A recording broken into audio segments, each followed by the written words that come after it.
राधा बाला शांति से अपना पॉइंट रखना चाहते हैं। हम लोग कॉन्स्टिट्यूशन डिमांड ले रहे हैं, डेमोक्रेटिकली हम लोग इसको उठाएंगे और हम चाहते हैं कि हमारा आवाज़ दिल्ली तक भी जाए, हमारा आवाज़ सब त्रिपुरा के पास भी आए कि हम लोग वायलेंस नहीं चाहते हैं, हम अपना सोल्यूशन चाहते हैं, अधिकार चाहते हैं। उस सोल्यूशन के लिए हमें आगे बढ़ना है। इलेक्शन की आगे एक कार्यक्रम क्या मैसेज है? मैसेज कुछ नहीं है, मैसेज आप अपने आँख से देखिए।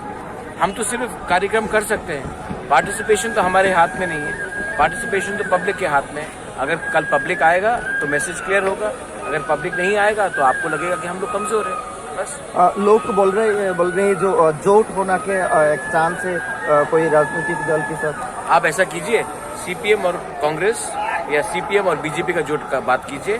तिपरा मोथा जोट नहीं करेगा जब तक मैं चेयरमैन हूँ। मुझे चेयरमैन से हटा दीजिए, तब किसी और से आप जोट के बारे में बात कीजिए। जब तक मैं हूँ जोट नहीं होगा। विदाउट राइटिंग रिटन सोल्यूशन हम अपने लोगों के संग धोखा नहीं दे सकते।